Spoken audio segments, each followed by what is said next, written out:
site that we're going to visit is typically riverside development, big warehouses where grain was distributed, and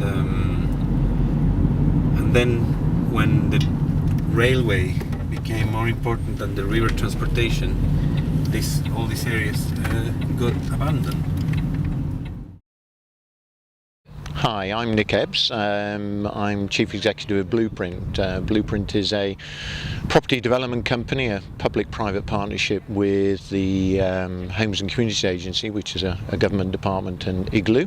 And we are looking to redevelop this site that we're going to have a tour of. Nottingham Waterside is a large area of might best be described as post-industrial landscape, so a lot of former industrial buildings situated on the south side of Nottingham city centre, between the city centre and the River Trent. City centre is only about 1 kilometre away, so it's very close to the city centre, but as you'll see from the film, it feels quite a desolated and an abandoned area. So let me tell you a little bit about the two warehouse buildings. This one I know was built 1930 because there's a moulding on the front which says 1930s, and I think this one was built a little bit later. I think they traded quite successfully for a couple of decades, but then ceased to really handle any significant traffic from 1950s onwards. You can see the remnants of the rail lines here that connect to a railway line that still runs just north of the site over here. I mean, who knows, we might one day resurrect it, but the track and the route is still direct through to the railway line. Of the two buildings, we think this is the one that is in better condition generally, and is probably the one we would want to keep. This one, just because of the sheer amount of work required to it, and what would we do with the space anyway, is more challenging. It's relatively low height inside on the upper floors, so it kind of limits the development potential. This is the basin, which would have had obviously lots of barges in. You can see the gantries overhanging on the side of the warehouse building here, so they would load up via the gantries. So it all looks a bit sad and tired now, but it's not difficult to envisage what this might be like with pleasure boats, and it's just amazing, isn't it? And I think it's one of the very few marinas along the Trent. There's some down at Fulham, but there aren't many along this side of the city that are engaged with the city that have this water facility. I mean, there's a couple of interesting things about the river. One is the river is used mainly by leisure craft these days, so it's not for ferrying goods backwards and forwards.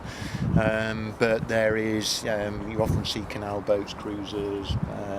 There's a sailing club one end about 400 yards that way, and there's a boating club, university boating clubs, and several others the other side. But in here, I think this could work really well with floating pontoons for a whole variety of leisure craft, and maybe associated facilities, with a restaurant, chamboury, and that sort of thing as well.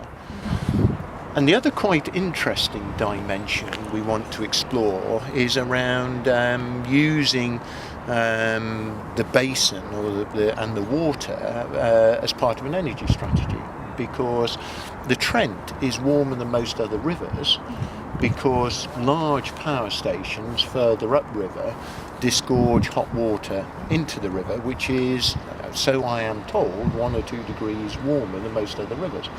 And we've been talking to a number of companies about the potential for taking energy out of the water in order to support whatever development we run around here. So that's just one of a whole host of ideas we're looking around, sort of innovative energy strategies. This is known as the Hook, Yes. and it is part of the floodplain, so it will never be built on. The flood defences sit at the back of that area just in front of the houses, so this will forever remain open. And presents a wonderful backdrop. And these are playing fields over on the right hand side, Yes. football and rugby club playing fields. As competitors in this very exciting initiative being run by Isover, what you need to have in mind is the vision. What is the vision for this new space? So it's a classic regeneration site. It needs a new vision, a new raison d'etre. To my mind, I mean, you'll need to find your own solution, but to my mind, it's very much about creating a new mixed-use, sustainable neighbourhood. It's about creating new homes. It's about creating a zero-carbon community.